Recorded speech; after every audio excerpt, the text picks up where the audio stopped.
Muito bem, pessoal. Hoje nós iremos falar aqui, nossa live, sobre ginecobstetrícia na prova do Revalida INEP. Lembrando, eu não estou aqui para explicar as minúcias do tema para você. Não dá tempo. É impossível fazer isso numa aula. Ginecobstetrícia é gigante o assunto. Então, o que a gente vai fazer aqui? Eu vou passar CCQs para vocês. E, claro, vou explicar o que eu acho que pode cair com relação a isso. O que é o CCQ para você que não é nosso aluno? O CCQ são os conceitos chaves de questão. São conceitos, são frases que a gente formula que fazem com que você acerte uma questão. Você vai ver aqui que CCQs ajudam demais na hora de fazer a sua prova, porque você sabendo eles, você pode matar uma questão difícil, tá? Então fica tranquilo que hoje você vai sair daqui afiado. Como eu já falei, para quem não estava aqui, hoje eu dividi a aula aí em duas partes. Primeiro a gente vai falar de obstetrícia e depois a gente vai falar de ginecologia. Na obstetrícia, os CCQs, como eu posso explicar melhor para vocês? A gente não tinha um CCQ bem específico, porque geralmente cai aquele CCQ ali, mas cai de outra forma, só que é do mesmo assunto. Então a gente montou o CCQ e eu vou explicar mais em cima dele. Já na aula de ginecologia, que vai ser a segunda parte aí de hoje, a gente vai explicar os CCQs para vocês e eles são mais diretos, não tem tanta explicação como na parte de obstetrícia. Tudo bem? Mas, já adianto para vocês, a parte de obstetrícia é bem mais fácil na prova do Revalida INEP. Então, bora começar? Como eu falei, começaremos por obstetrícia. E nada melhor do que começarmos pelo começo, o pré-natal da gestante. E aqui o nosso primeiro CCQ já entra você saber os 10 exames pré-natais obrigatórios segundo o Ministério da Saúde. Você quer ver como é fácil? Olha lá. Hemograma, tipificação, fator RH e glicemia. Opa, 4 exames já, né? Ó, hemograma, tipificação, fator RH e glicemia de jejum. Agora nós temos 4 exames que são para investigar infecções. Nós temos investigação de HIV, investigação de sífilis, investigação de toxoplasmose e investigação de hepatite B. 8 exames já. Falta 2. Quais são os 2 últimos? Uma urina simples e uma urocultura.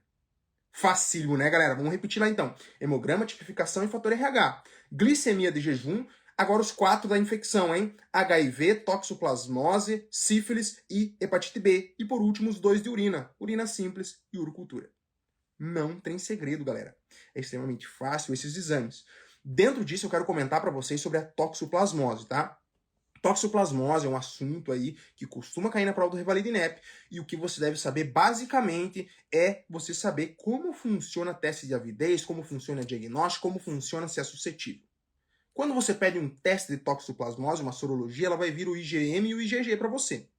Aqui você tem que lembrar que o IgM ele é mais agudo, então ele fica menos tempo na corrente, e o IgG ele aparece mais tardiamente e geralmente fica para o resto da vida do paciente. Se você pediu uma sorologia para toxoplasmose e essa sorologia da tua paciente veio os 2 negativos, o que isso quer dizer para você? Ah, ela não é infectada? Não, aqui você vai falar que ela é suscetível. E aí você deve tomar vários cuidados para ela. A maioria das pacientes vai vir com o IgG positivo já, sem IgM positivo, IgM negativo e IgG positivo. É a paciente que ela já está imunizada, então você não precisa se preocupar. Mas se vier os 2 negativos, é uma paciente suscetível. Aqui você vai entrar com medidas de proteção. Não pode comer carne crua, não pode mexer com jardinagem, não pode mexer com areia do gato, entre outros cuidados. Então atenção a isso. Agora, se sair IgG positivo com IgM negativo, já falamos que é a gestante ali que ela está imunizada, não nos preocupamos. E se sair os 2 positivos? Você já pensou nisso? Pô, tem um agudo e um crônico junto positivo, cara? Agora você me complicou.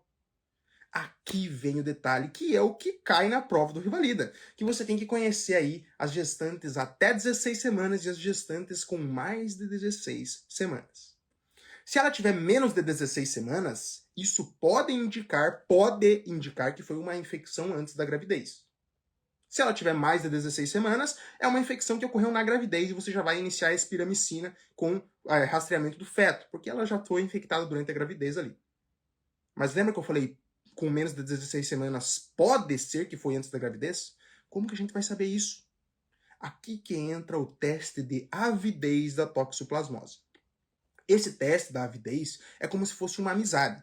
Pense como se fosse uma amizade.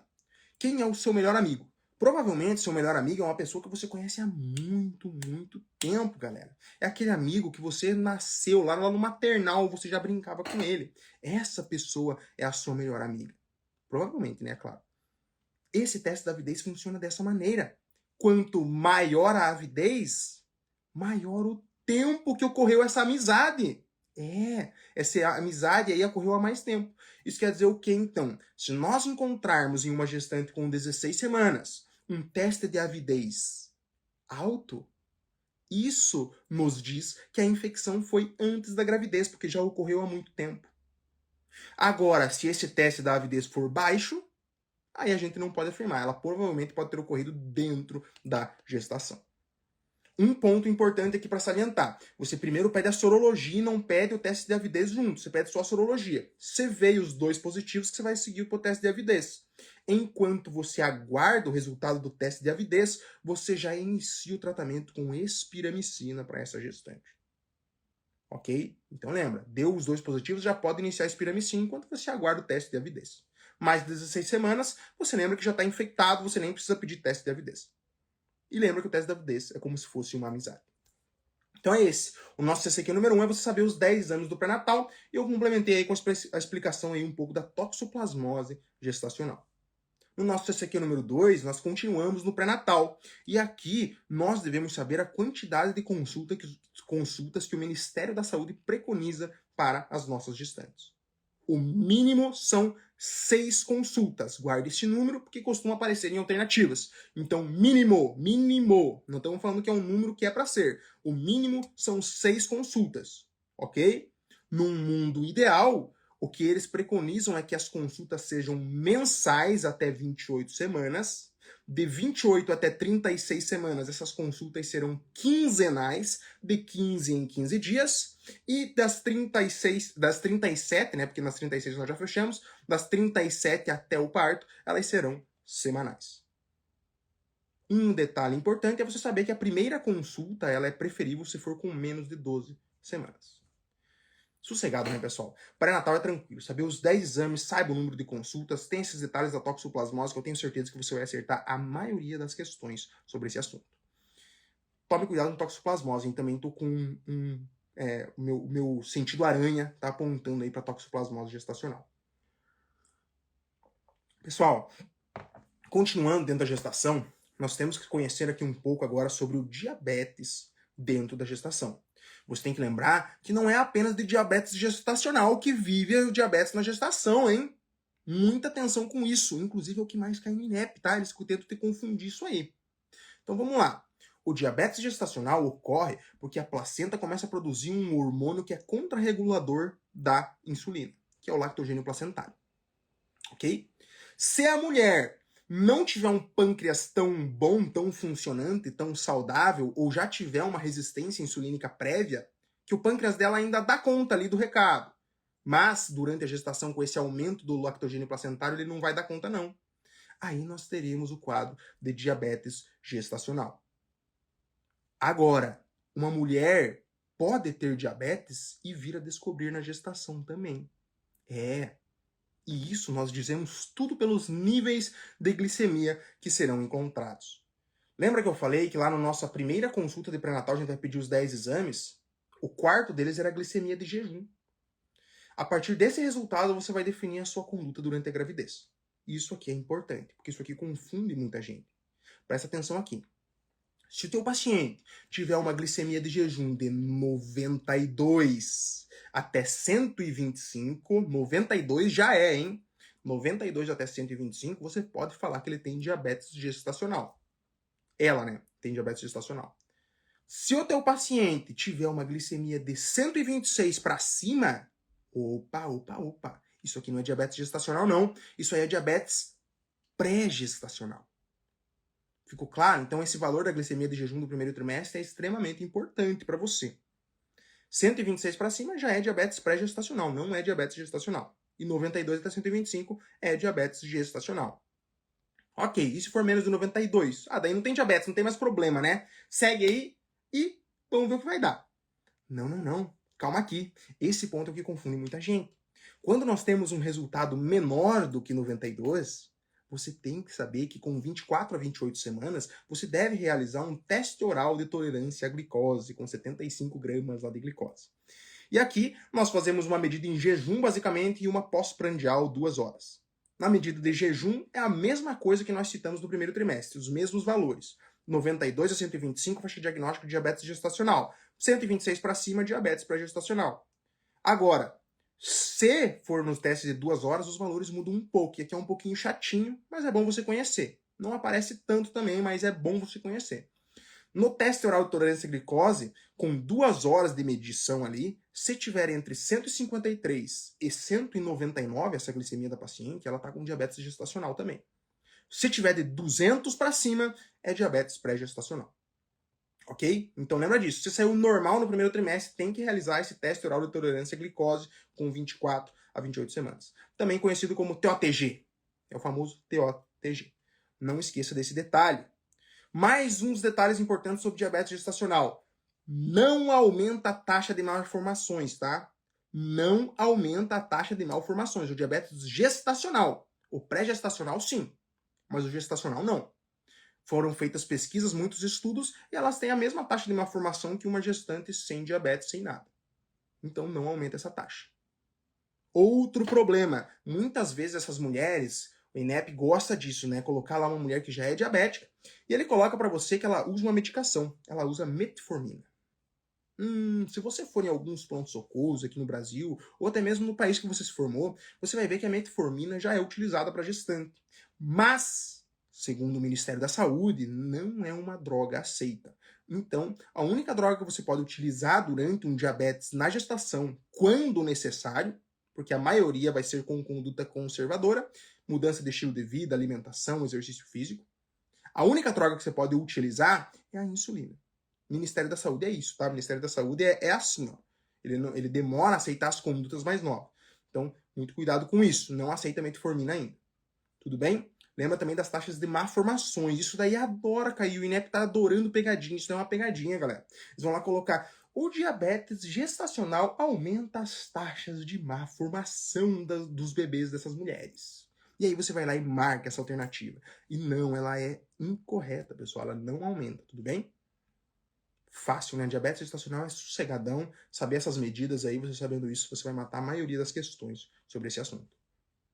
Aproveitando que já estamos falando de doenças na gestação, eu quero entrar aqui, esse daí foi o nosso CCQ número 3, eu vou entrar aqui no nosso CCQ número 4, onde a gente vai falar de hipertensão na gestação. E aqui é outro ponto onde nós não temos só uma doença. A hipertensão na gestação é pré-eclâmpsia. Não, não é assim que funciona. Primeiro, nós temos que saber que para a gente diagnosticar uma pré-eclâmpsia, a gestante deve ter pelo menos 20 semanas de idade gestacional. Claro, se for uma mola, for uma doença trofoblástica gestacional, pode ser com menos, mas isso daí não costuma aparecer no INEP. É geralmente com mais de 20 semanas. Como que a gente fecha o diagnóstico? Uma mulher que não tinha pressão alta, não tinha hipertensão, e de repente começa a apresentar níveis tensionais maiores ou iguais a 140/90 a partir de 20 semanas de gestação. Junto com proteinúria. Lembra dessa proteinúria, hein? Adora aparecer. Agora, dá pra fechar o diagnóstico sem proteinúria? E aí? Pensa aí. Dá? Dá sim, né? Eu sei que você falou que sim, porque dá. Se ela tiver sinais de gravidade, uma pré-eclâmpsia severa ou iminência de eclâmpsia, você pode sim fechar o diagnóstico aí sem a proteinúria. Ah, ela tá com hiperreflexia, tá com dor abdominal, tá fotópsias, acúfinos, tá vendo pontos pretos, tá escutando barulhinhos. Opa, iminência de eclâmpsia, galera. Ah, ela convulsionou. Opa, é uma eclâmpsia, mesmo sem proteinúria. Tudo bem? Ponto importante. Agora, se nós encontrarmos uma mulher com pressão alta com menos de 20 semanas gestacionais, a gente vai pensar em uma pressão alta, uma hipertensão arterial sistêmica pré-gestacional. Temos também uma outra entidade aí, que é uma mulher que já é hipertensa, e aí depois das 20 semanas ela desenvolve uma pré-eclâmpsia associada. Você tem que lembrar que a pré-eclâmpsia ela é uma doença que ocorre por ausência de segunda onda de invasão gestacional, tá? Que acontece ali próximo à 20ª semana. Por isso que nós só podemos diagnosticar ali a partir das 20 semanas essa entidade. Isso é importantíssimo para você saber. Lembrando da exceção, né? Mola, doenças trofoblásticas gestacionais, pode sim ocorrer com menos de 20 semanas. Muito bem. E agora, temos uma gestante com pré-eclâmpsia, temos uma gestante com hipertensão gestacional. O que nós faremos neste caso? Aqui, você deve conhecer a medicação de escolha nessas pacientes. Aprenda isso aqui, por favor, porque isso aqui adora cair na prova e é muito fácil. Metildopa. A metildopa é a medicação de escolha, tanto na gestante que está com hipertensão crônica, que ela vai iniciar o tratamento durante a gestação. Lembrando, você não pode usar IECA, não pode usar BRA, porque são teratogênicos, são os que mais caem como contraindicação. Você vai mudar para alfa-metildopa. Importantíssimo isso. Na pré-eclâmpsia também. Só lembrar de um detalhe, pré-eclâmpsia não é todas que você vai entrar com a metildopa, tá? Você tem que lembrar, como eu falei, ela vai ter uma ausência de segunda onda de invasão trofoblástica ali para ter a pré-eclâmpsia. Isso vai fazer com que o quê? Com que as artérias espiraladas que ficam no útero, elas não estejam tão bem formadas. E isso compromete a passagem de sangue para a placenta. Ela se torna um ambiente ali de alta resistência. Ok. Então, por que não... E o que isso tem a ver com a gente não usar medicação em todos os casos? É só você pensar. A tua placenta não está recebendo direito sangue. Mesma coisa lá no AVC. O cérebro lá já não está recebendo direito sangue. O que você faz? Você vai lá e pum, baixa a pressão do teu paciente. O que acontece? Piora essa circulação. Então, a maioria das diretrizes recomendo que você indique o tratamento aí da hipertensão durante uma pré-eclâmpsia em pressões maiores do que 160 por 110, que já classifica como uma pré-eclâmpsia grave. Isso é um ponto importante, porque isso daí, na nossa prática, a gente não costuma ver. A maioria dos centros indica aí um tratamento, já tem 150, já indica tratamento com metildopa. E na literatura não é bem isso que a gente encontra. E lembrando, a gente não vai baixar muito essa pressão, ok? A gente não baixa para uma sistólica menor do que 140, menor do que 150. A gente mantém ali abaixo de 160 por 110 e não baixa muito, porque senão a gente vai prejudicar aí a irrigação placentária. É isso, galera. É isso. Não tem segredo. Pré-eclâmpsia, hipertensão na gestação, é basicamente isso daí que você deve conhecer. Fácil, né? Respira, respira, que eu falei que obstetrícia eu ia falar um pouco mais, eu ia explicar um pouco mais. Vou tomar aqui agora minha água da aprovação, né? Que o tererê da aprovação hoje estava meio frio, não deu certo. Galera, respira. É fácil, é fácil. Você sabe que é fácil. É bastante coisa, mas é fácil. Vai dar certo. Confia. Agora nós vamos entrar em um outro assunto extremamente fácil. Extremamente fácil. Esse aqui você tem que ir para lá e matar todas as questões, que são os sangramentos na gravidez. Esse daí seria o nosso CCQ número 5. Sangramentos na gravidez. O que você deve saber dentro de sangramentos da gravidez? Você primeiro tem que dividir esses sangramentos. Você tem os sangramentos de primeiro trimestre, de primeira metade gestacional, e os sangramentos de segunda metade gestacional. Os de primeira metade, no INEP, se você não souber, encontrou uma gestante sangrando no primeira metade gestacional, 12 semanas ali, chuta aborto. Na maioria das vezes você vai acertar. O INEP adora cobrar aborto. Então, muita atenção com isso. Como que vai ser a clínica de aborto? É uma mulher que geralmente ela não sabe que está grávida. Ela vai falar assim, doutor, isso inclusive para tua prova prática até. Doutor, tô com um sangramento aqui, não sei o que, na tua prova prática você vai ter que perguntar, você lembra a tua data da tua última menstruação? Ela vai falar, puta doutor, pior que tá atrasado. Aí já, sei lá, 3 meses, 12 semanas aí que tá atrasado a minha menstruação. E na tua prova vai estar escrito lá para você que vai estar com atraso menstrual. Vai estar com dor, esse corrimento, essa saída de sangue pela vagina, com restos ovulares. Essa é a clínica típica do aborto. Lembrando que tem vários subtipos, eu aconselho você a aprender. Tem alguns subtipos que vão estar com o útero do tamanho gestacional correto, alguns que vão estar com o colo aberto, outros com o colo fechado, ou tem o aborto retido também. Então, são múltiplas formas aí de apresentação do aborto. Eu recomendo que você estude mais a fundo isso. Segunda doença aí que causa sangramento na primeira metade gestacional seria a mola. As doenças trofobásticas gestacionais. E aqui eu quero que você saiba, principalmente, o dado de que uma mulher com mola geralmente tem um sangramento com vesículas. Guarde essa palavra. Sangramento, e ela fala, sai bolinhas, doutor, junto aqui. Você vai marcar aí uma mola, uma doença trofoblástica gestacional que provavelmente você vai acertar. Outra coisa que pode aparecer é o detalhe da ultrassonografia, que pode aparecer ali como uma tempestade de neve. Isso. É isso que você tem que saber aí, principalmente sobre as doenças da primeira metade da gestação. Não nos esquecendo, vou até tomar o tererê da aprovação, porque esse é o nosso CCQ aqui, da gestação ectópica. Essa está costumando cair bastante nos últimos anos do Revalida, e como que você vai suspeitar? temos duas possibilidades. Ou vai ser aquela mulher que vai chegar com atraso menstrual, dor abdominal e choque hipovolêmico, chega transparente para você, mulher, branca, branca, branca. Daí você pergunta, tá, você, quando foi a última vez que você menstruou? E ela vai te dizer lá, doutor, faz bastante tempo, já tá atrasada essa menstruação. Ah, pode marcar. É gravidez ectópica rota. Isso daí é muito típico. E temos outro caso também, que é aquela mulher que ela chega mais estável para você. Ela queixa de dor embaixo do ventre, tá com atraso menstrual, mas ela tá estável. E aí, na palpação dos anexos, você palpa lá uma massa em anexos. Essa daí também é uma possibilidade. Lembrando que o tratamento, se ela for rota, é obrigatoriamente ali um tratamento cirúrgico. Eu ia falar laparoscopia, mas não, porque ela está instável. Você não pode fazer uma laparoscopia numa paciente estável. Mas é o tratamento cirúrgico. Se a paciente preencher alguns critérios, como beta-HCG menor do que 5.000, o tamanho da massa anexial está menor do que 3,5 centímetros, não tem batimentos cardiofetais, é uma gravidez ectópica íntegra, você pode fazer o tratamento com metotrexato, ok? Temos também um tratamento conservador, mas o Revalid-NEP não costuma perguntar esse tratamento conservador. Daí o beta-HCG tem que estar menor do que 1.000, 1.500, tem que estar com tendência descendente, várias outras coisinhas aí, mas que não costuma cair no Revalid-NEP. Então, essas três doenças você tem que conhecer. Sangramentos da primeira metade gestacional.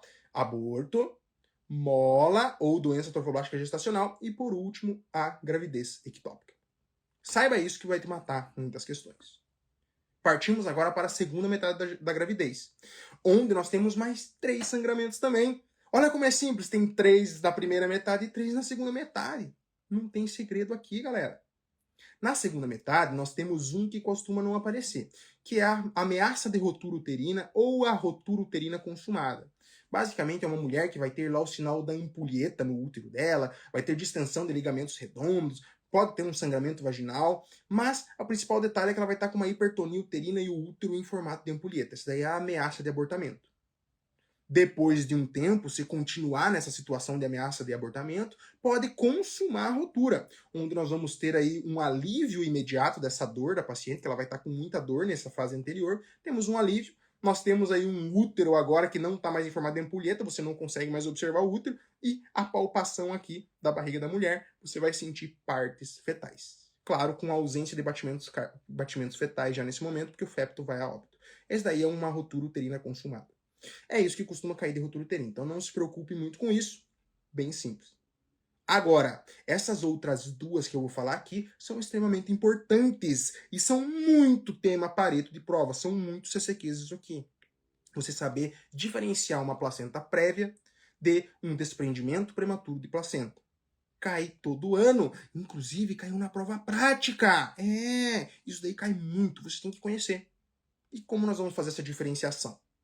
Chega uma mulher para você sangrando no terceiro trimestre de gestação ou na segunda metade. Chegou sangrando para você. Primeira coisa que você vai fazer é perguntar que cor que é esse sangue. Ela vai falar ou é vermelho claro, vermelho vivo, rutilante, ou é um vermelho escuro. Opa! Se ela falar vermelho claro, você já vai pensar em placenta prévia. Se ela falar em vermelho escuro, você já pensa em desprendimento prematuro de placenta. Agora você vai perguntar para ela, você tá com dor? Você observa o tônus uterino dela junto com isso.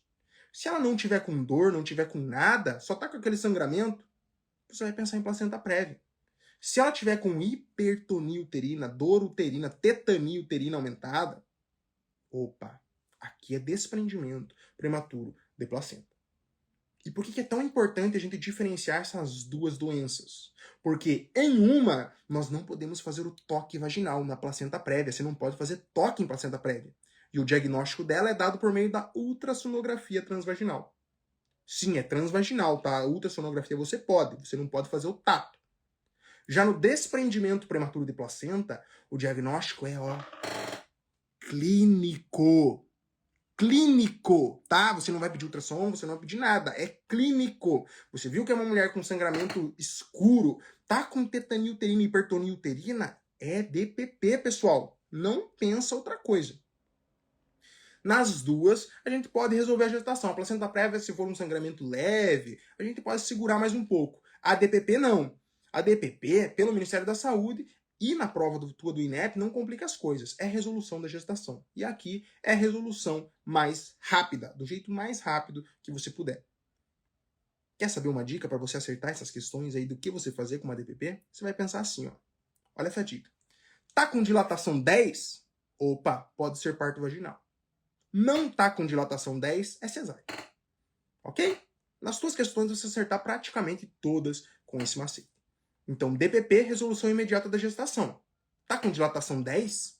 Opa, pode ser parto normal. Não tá com dilatação 10, é cesárea. Um detalhe importante na DPP também é você saber que você pode fazer uma amniotomia antes de você encaminhar a paciente para a resolução da gestação. Isso daí diminui a pressão intrauterina e diminui ali o coágulo retroplacentário, que pode levar a uma coagulopatia nessa gestante. Então, a amniotomia é um procedimento que pode ser indicado até a indução aí do parto da mulher. Ou cesárea, né, no caso, que vai ser a maioria dos casos. Facílimo, né, galera? Falamos aí de um tema gigantesco, em questão de minutos, que você vai acertar uma questão na prova por causa disso, porque vai ter na tua prova, pode apostar, e é muito fácil. Então, tomar mais uma água aqui.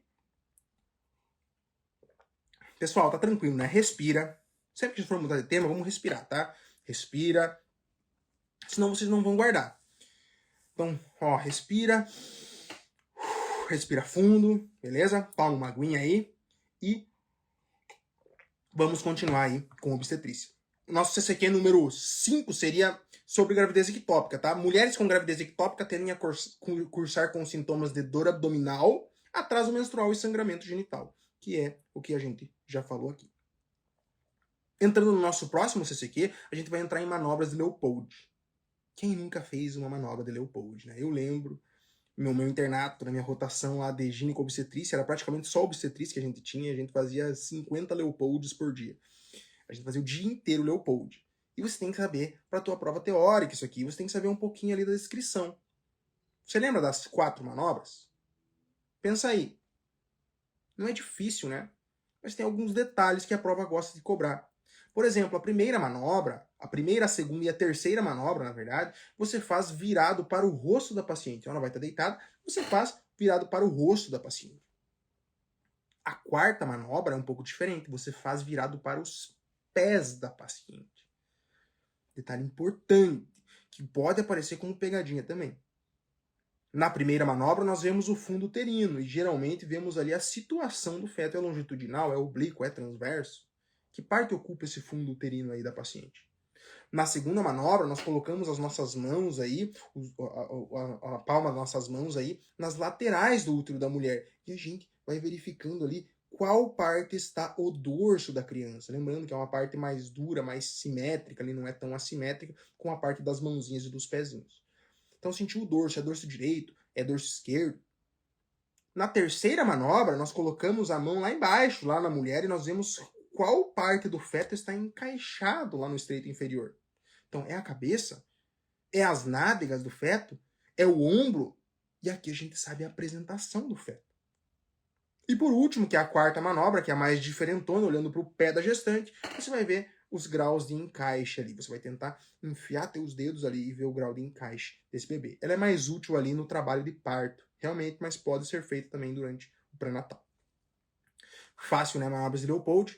Você deve conhecer, tá? E aqui o nosso CCQ número 6 é você saber que um polo cefálico na pelve, ou seja, na terceira manobra, lá você vai ver isso, você vai saber que ele implica necessariamente uma apresentação cefálica e uma situação longitudinal. É claro, se a cabeça está lá, ele está de comprido aqui, né, na gestante. Lembrando que situação é o maior eixo da gestante com o maior eixo do feto. Se ele está de comprido aqui, ó, tá na horizontal, ele está em posição longitudinal.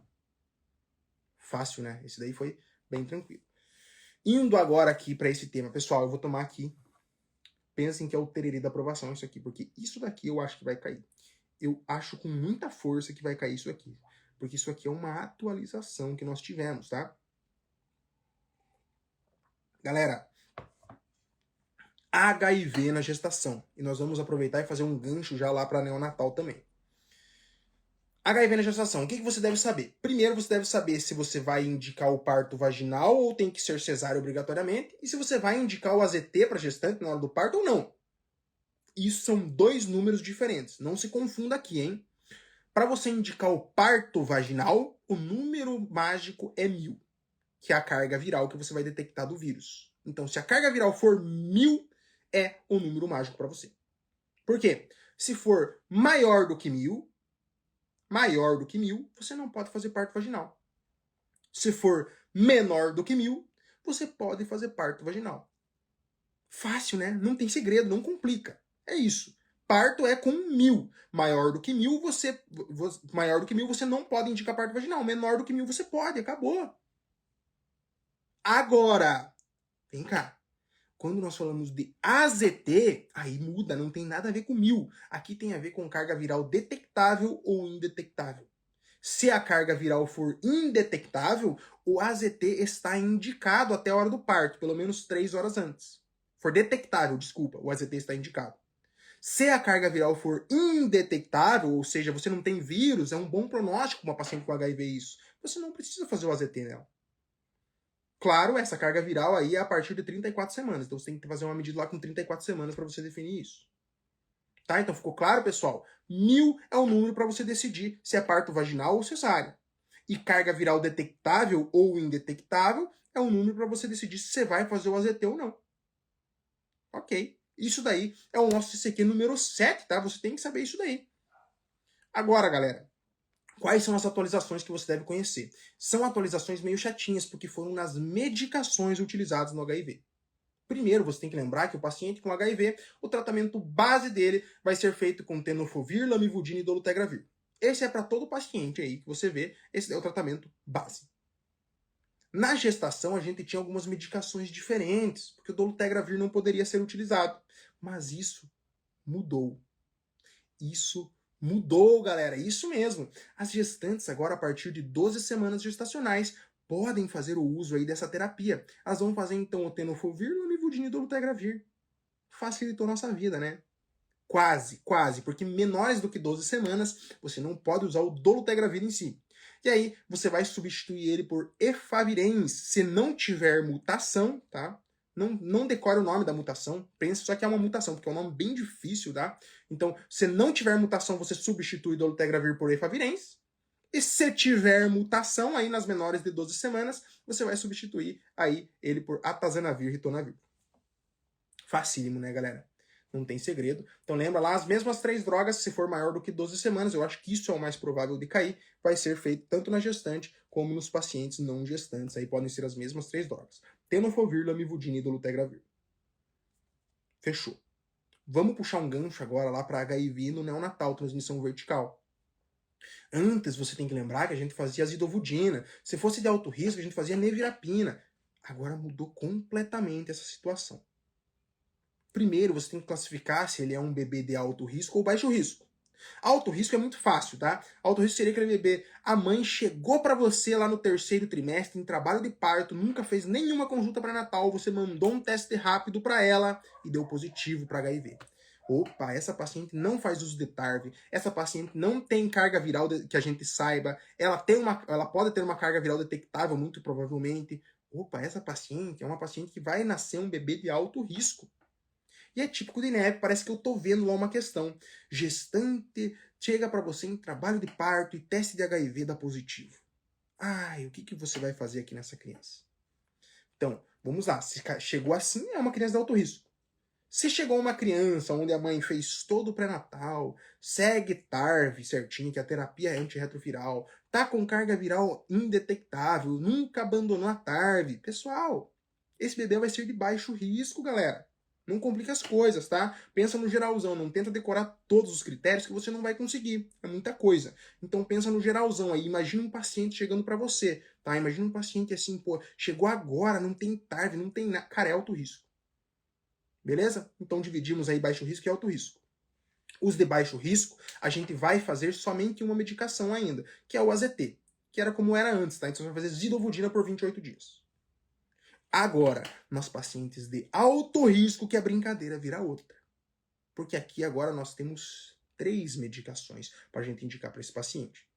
Nós vamos continuar com a zidovudina no paciente de alto risco e nós vamos adicionar mais 2, que seria a lamivudina e o raltegravir. Então nós vamos adicionar lamivudina. Lamivudina você lembra que é aquele peão para toda obra, porque ele não tem muitos efeitos colaterais, então ele é usado basicamente em todo mundo. Então nós pegamos um medicamento antigo, que é a zidovudina, adicionamos a lamivudina, que é o peão de toda obra, e você tem que lembrar lá do raltegravir. Mas tem um segredo que eu não contei para vocês. Esses medicamentos podem mudar conforme a carga, conforme a idade gestacional dessa criança. Mas calma, não é difícil. Se ele for de 37 semanas para cima, é um bebê a termo, a gente faz essas 3 medicações que eu falei. Se ele for um bebê entre 34 semanas e 37, tá ali no limite, é um bebê que a gente não pode usar o raltegravir. Então a gente usa nevirapina no lugar do raltegravir. Então são 3 medicações ainda, hein? Zidovudina, lamivudina e nevirapina agora nesse caso. Se for um bebê menor de 34 semanas, a gente não pode usar nem a lamivudina, nem a nevirapina, nem o raltegravir. Então a gente fica só no AZT. Então menos de 34 semanas vai ser o mesmo tratamento do baixo risco, é só AZT. Mais um detalhe a adicionar aqui é que agora a gente faz uma carga viral com 1 dia, então no primeiro dia de vida você já faz uma carga viral nele, e com 15 dias você faz uma carga viral também. As outras cargas virais lá que a gente faz depois do tratamento, 2 semanas e depois de 6 semanas, continua igual. O que muda agora é que tem mais cargas virais. Uma com 1 dia de vida e outra com 15 dias de vida. Facílimo, né, galera? Facílimo, na verdade, é a primeira parte, né? Essa aí dos medicamentos é meio chatinha, mas dá para você aprender. Então lembra lá que na gestante agora ela já pode fazer a terapia lá com tenofovir, lamivudina e dolutegravir. E nas crianças agora são 3 medicamentos. A zidovudina, que já era antes, a lamivudina, que é o peão de toda a obra, e o raltegravir. Esse seria da criança a termo. Se for uma criança de 34 e 37 semanas, você não pode usar o raltegravir e aí você usa a nevirapina. E se for menos de 34, é só zidovudina. Parece complicado, mas não é, galera. Dá uma olhadinha lá nos algoritmos do Ministério da Saúde que vocês vão ver que é bem tranquilo isso aqui. Deixa eu pegar minha aguinha aqui. Pessoal, último CCQ de obstetrícia que nós temos agora aqui. E esse também é outro que eu acho que vai cair. Porque cai todo ano, né? Na verdade, esse aqui é uma coisa assim que... É a mesma coisa você falar, não vai cair imunização na prova de pediatria. Com certeza vai cair imunização, né? E com certeza vai cair também sífilis na gestação. É muito difícil que não caia esse tema aqui. E o que você deve saber principalmente? Na gestação, quando você faz o diagnóstico de sífilis, não importa o teste. Se deu positivo, ela não lembra do tratamento, você vai iniciar o tratamento para ela. Deu um teste rápido lá, que é um teste treponêmico, positivo. Ela não lembra do tratamento, você inicia o tratamento e pede VDRL. Se o VDRL vir bem baixinho, você pode até cancelar o tratamento, tá? Mas isso daí é uma conduta meio já muito específica, eles não vão cobrar. O que você deve saber é que se veio o teste positivo, você vai iniciar o tratamento. E esse tratamento é com o quê? Penicilina G-benzatina. Não inventa. Não existe espiromicina, não existe streptomicina, não existe nada. É penicilina G-benzatina na gestação. Se fizer o tratamento com qualquer outra medicação, ela já é uma gestante não adequadamente tratada. Isso é extremamente importante. Inclusive porque se ela tiver alergia à penicilina, você vai enviar ela para um pré-natal de alto risco para ela fazer a dessensibilização. Para que a gente consiga fazer esse tratamento com penicilina. Senão não adianta. Ok? Então, muita atenção. Tratamento de sífilis na gestação é penicilina. Não existe invenção aqui. Não me vem com outra medicação. É penicilina. Ok? Lembrando que aqui é um pouquinho diferente. A gente vai fazer os controles com o VDRL mensal ali. Dando um pouquinho diferente ali da sífilis fora da gestação. Mas é bem tranquilo. O que você deve saber aí, então, esse daí é o nosso último CCQ de obstetrícia, mas eu queria adicionar algo mais sobre a sífilis para vocês aqui, que é como que você vai tratar essa sífilis com a penicilina G-benzatina. Você deve saber que se for uma infecção até 1 ano de duração, você vai dar uma dose só. 2.400.000 unidades internacionais intramuscular. 1.200.000 em cada glúteo. Uma dose só já tá bom. Se for com mais de 1 ano de infecção, ou você não sabe a duração da infecção, são 3 doses. Lembrando que é uma dose em cada semana. Eu faço uma dose hoje, na próxima quinta eu faço mais uma dose, e na outra quinta eu faço mais uma dose. Com 2.400.000 unidades internacionais, totalizando 7.200.000 unidades internacionais aí. Ok? Isso é importante. Você vai saber que na sífilis de duração até 1 ano, você tem a sífilis primária, você tem uma sífilis secundária e você tem a latente recente. Já uma sífilis latente tardia ou uma sífilis terciária, opa, aí sim, nós já entramos aí no mais de 1 ano e vamos tratar por 3 semanas essa gestante. Se for neurosífilis, o que que é? Penicilina cristalina, ok? Neurosífilis é penicilina cristalina. Não esquece disso também. Pessoal, fechamos obstetrícia. Fechamos. Galera, não tem segredo, né? Obstetrícia aí é simples, tá? Não é difícil. Pra mim, eu ficava muito feliz quando aparecia uma questão de gestante. E ó que eu não gosto de obstetrícia, tá? Eu não sou muito fã de obstetrícia. Mas eu ficava muito feliz, porque é muito simples, galera. Vocês viram que não tem segredo. Eu falei aí, se você aprender o que eu falei hoje, você vai acertar e acho que 70%, 80% das questões da tua prova do Revalido. Porque é basicamente isso que cai. Eles não têm muita... Não é que eles não têm criatividade, na verdade. Não tem o que cobrar em obstetrícia. Eles têm que cobrar essas coisas básicas. Porque senão isso daí vai virar uma prova para um obstetra. Então eles vão cobrar isso, sangramentos, vão cobrar sangramentos primeira metade gestacional, segunda metade gestacional, vão cobrar ali pré-natal, essa sífilis na gestação, toxoplasmose na gestação, são coisas que vão aparecer para você na tua prova. Ok? Então respira, que agora nós começaremos aí, nós falamos então 9 CCQs de obstetrícia e agora nós temos mais 11 CCQs aí. Lembrando que eu falei para vocês já, ginecologia é bem mais tranquilo, são CCQs mais diretos, a gente não vai levar tanto tempo assim. Respiraram? Respira, toma sua água aí na sua canequinha de flashcard. Ó, como que é o flashcard? Como aumentar a pontuação em um simulado? E aqui do outro lado tá escrito, ó, revisar. Curtiram, né, minha canequinha de flashcard. Muito legal. Ganhei de presente. E tá aqui agora para vocês no lugar do tererê da aprovação. Respiraram, galera? Respira, se acalma, é bastante coisa. E bora pra gineco. Bora? Então vamos. Primeiro CCQ de gineco que nós temos aqui. Galera, aqui é você conhecer um pouco das úlceras genitais. Primeiro, você deve saber que nós dividimos essas úlceras genitais em dolorosas e não dolorosas. Não se complica a tua cabeça. Dolorosa e não dolorosa. Divide assim. Nas dolorosas nós temos só duas. Ou é cancro mole ou é herpes. Então, tá lá, viu uma úlcera genital na mulher.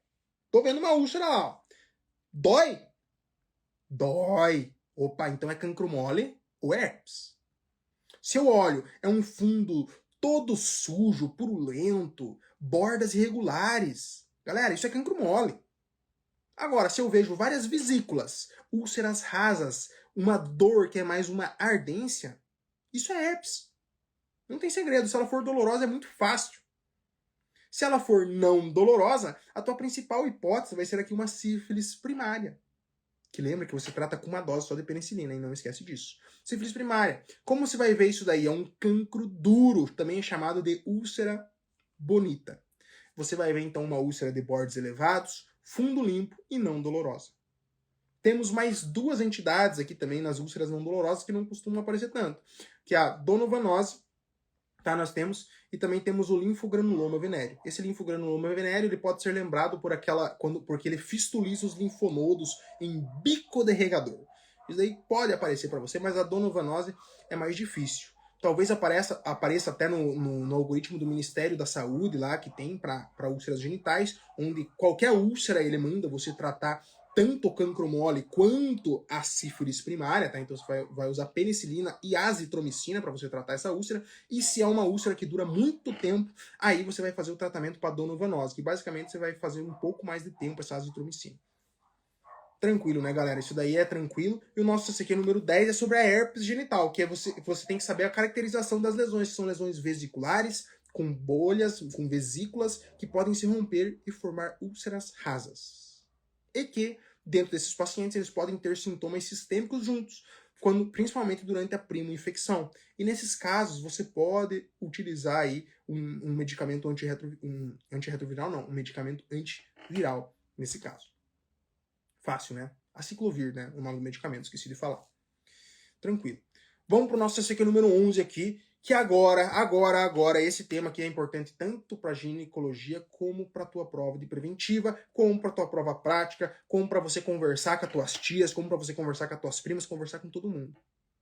Aqui, o CCQ nosso é você saber quando você indica o rastreamento de câncer de mama. Galera, você tem que saber isso aqui. Por quê? Porque o Ministério da Saúde é diferente da Febrasgo. Os dois são diferentes, essa indicação. Então tome muito cuidado. Ministério da Saúde, que é a prova do INEP, indica a partir dos 50 anos até os 69 anos de idade. E esse rastreio vai ser bienal, a cada 2 anos. A Febrasma é um pouquinho diferente. Começa com 40 anos e é anual esse rastreio de câncer de mama aí com a mamografia, tá? Então, mas isso daí não importa muito pro Revalida. Tem uma ideia, só que é diferente, para que vai ser, coloca lá, Febrasgo indica desse jeito. E aí você sabe. Mas o Ministério da Saúde é a partir dos 50 anos até os 69 anos, e é como você deve marcar na sua prova. Tudo bem? Saiba disso que é extremamente importante. O rastreio é feito com mamografia. Você deve também conhecer aí um pouquinho quando indicar PAF e não indicar PAF, tá? Isso daí tá tendendo a cair mais vezes isso daí. Quando você pega uma mulher jovem, por exemplo, com um nódulo de mama e você suspeita que tem líquido dentro desse nódulo, como que você vai suspeitar? A palpação parece cístico, ele é elástico. Opa, pode ser líquido. Aí você pode indicar a punção com agulha fina. Esse é o único caso, tá? Não, a punção com agulha fina não vai fazer diagnóstico de câncer de mama para você. É para você diferenciar se tem líquido ou não tem líquido, principalmente com nódulos císticos.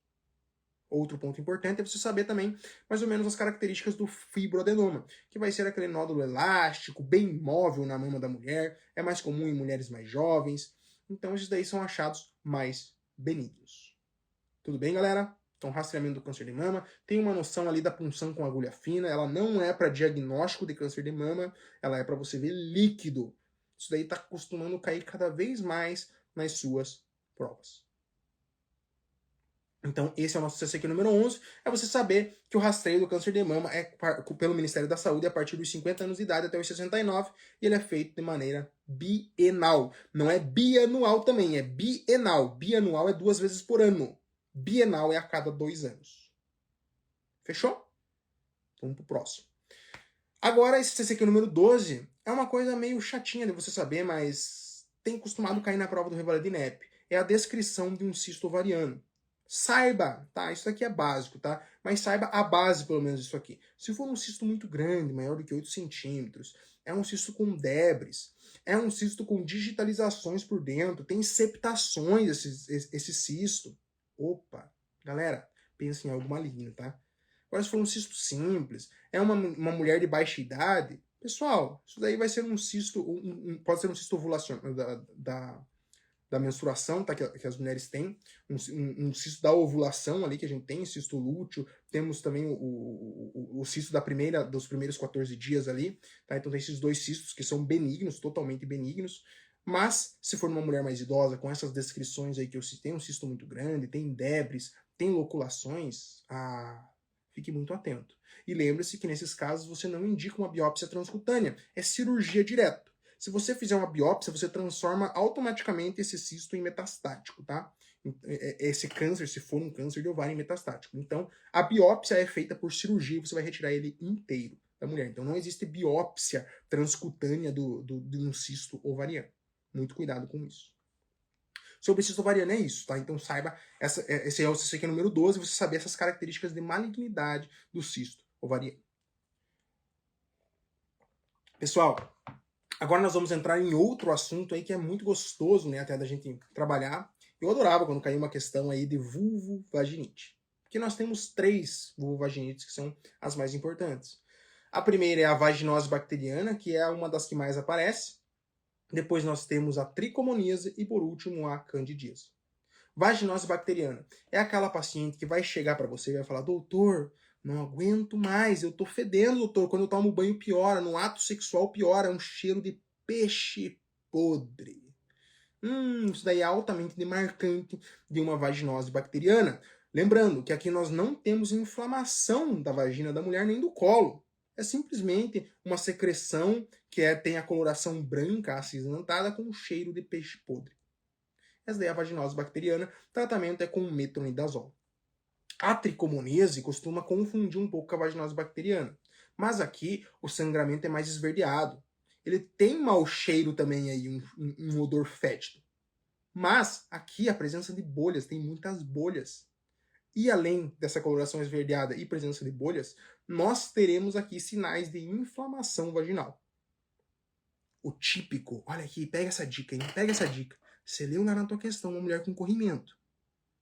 E aí, aparece lá pra você, pite-tigroide ou colo em framboesa, meu amigo. Só me paga o açaí aí que eu te dei uma questão na prova, porque isso daqui é tricomunista, tá? Pode marcar que vai ser tricomunista. Ok? Por último, a clamídia, pra gente não deixar ela de fora, ela não costuma aparecer tanto aí na prova objetiva. Aparece até de vez em quando, mas ela é mais da prova prática, assim, para aparecer. E ela principalmente se manifesta com coceira e a gente sabe que é um fungo.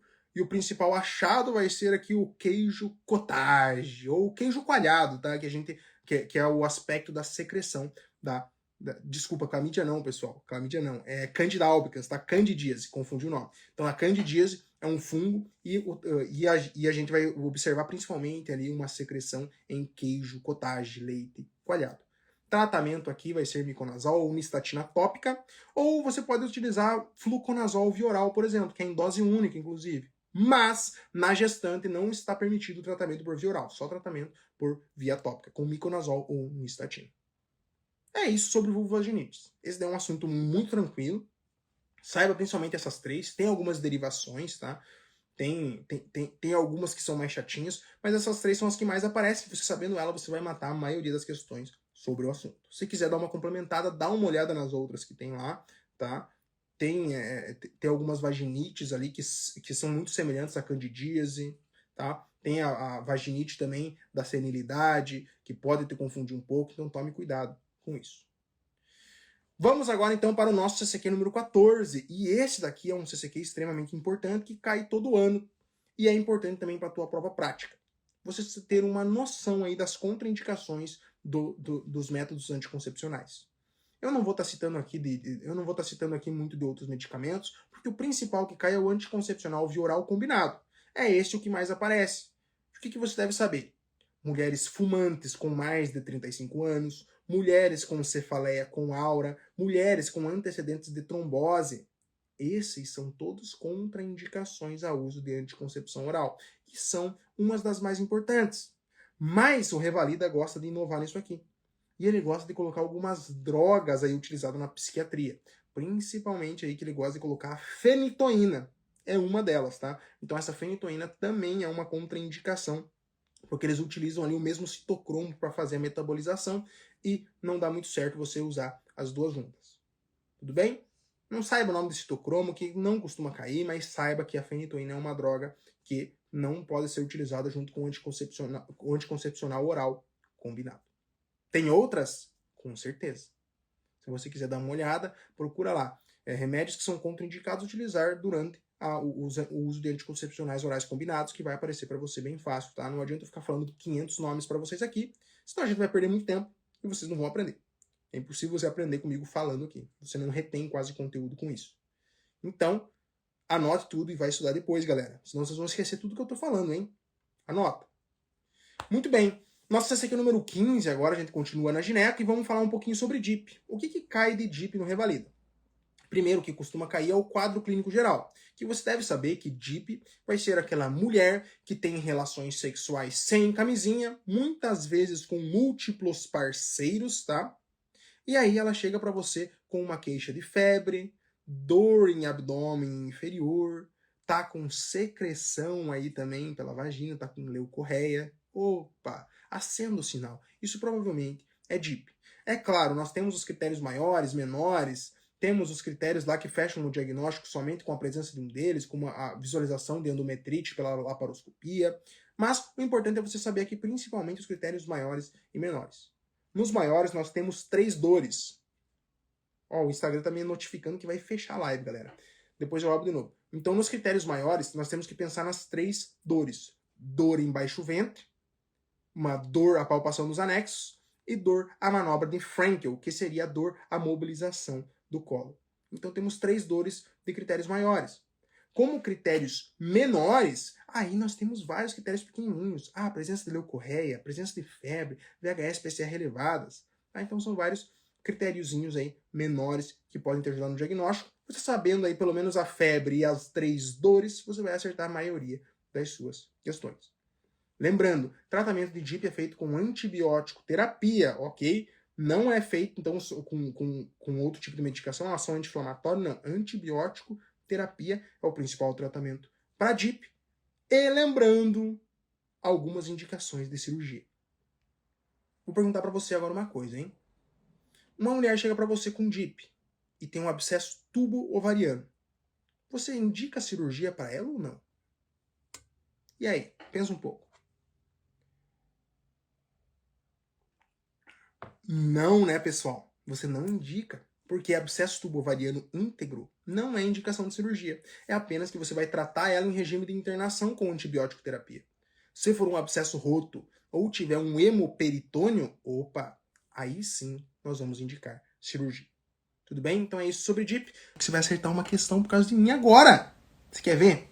Quer ver como você vai?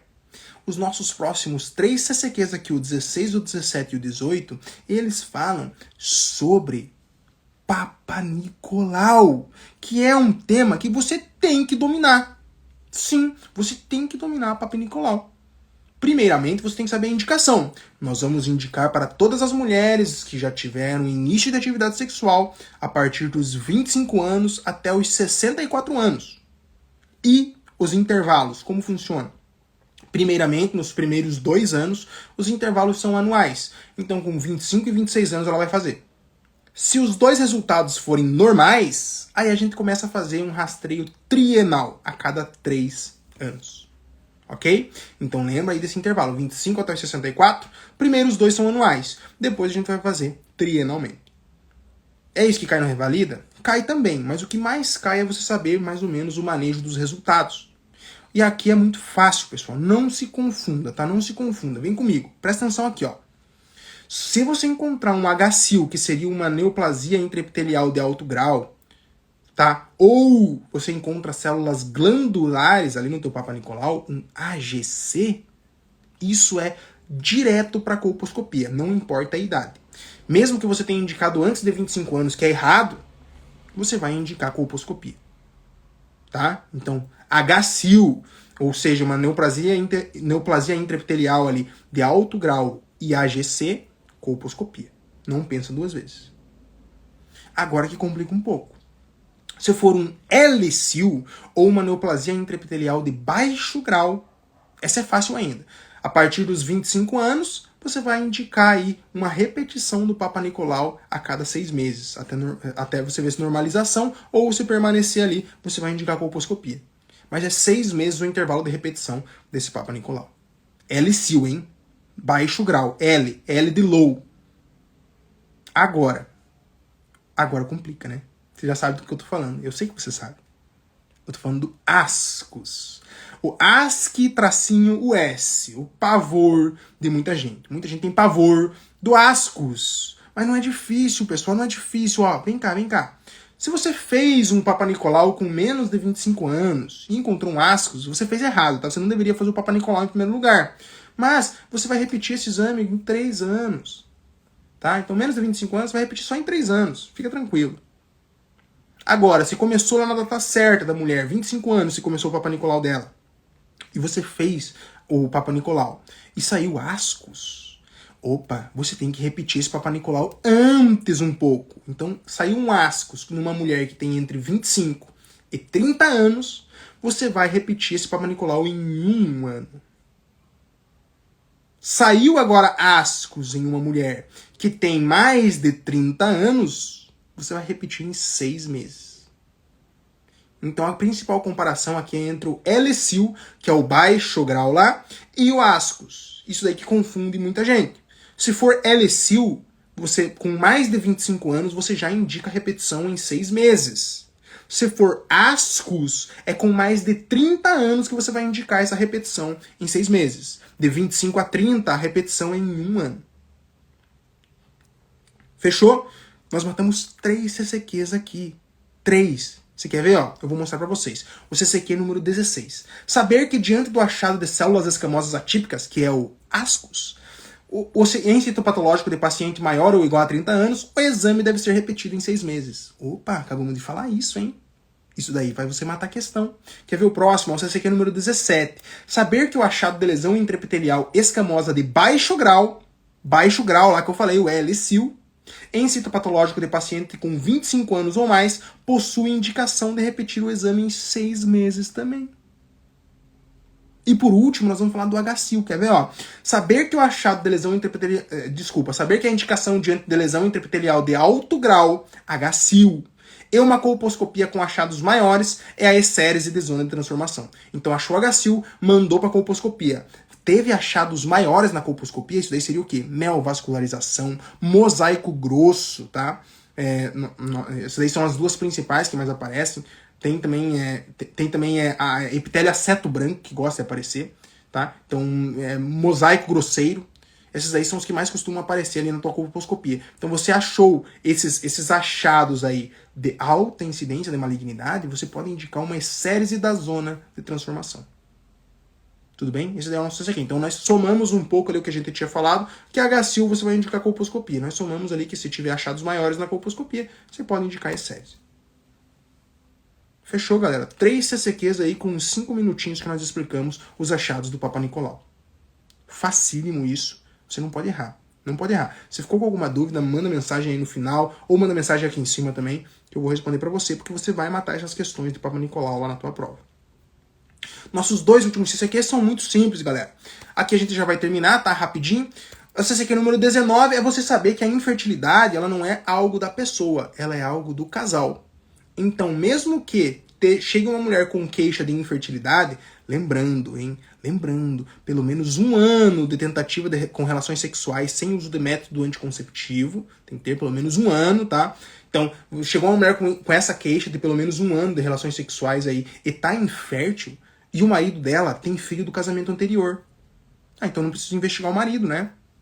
Não. Você vai indicar aí a investigação do marido do mesmo jeito. Tudo bem? O marido é basicamente com o espermograma, a mulher que tem mais exames. Tem que investigar fator hormonal, fator tubo peritoneal, fator ovulatório. Então é um pouquinho mais complicado nas mulheres. Vocês podem dar uma olhadinha em quais exames você pedir, mas saiba, você vai investigar tanto o homem quanto a mulher nesses casos de infertilidade. Esse é o nosso CCQ número 19. E por último, pra gente acabar, o nosso CCQ número 20, galera. É você saber aí que o SIL com levonorgestrel, o Sistema Intrauterino Liberador de Levonorgestrel, que é o famoso Mirena, ele é o melhor método para induzir aí a amenorreia nas mulheres. Então, a mulher que não quer menstruar, se ela colocar um Mirena, um DIU aí com levonorgestrel, em 1 ano aí uma grande porcentagem delas vai ficar em amenorreia. Então, esse daí é o melhor método. Um detalhe que eu quero somar aqui para vocês. Quando a gente fala de DIU de cobre e DIU de levonorgestrel, as contraindicações são diferentes.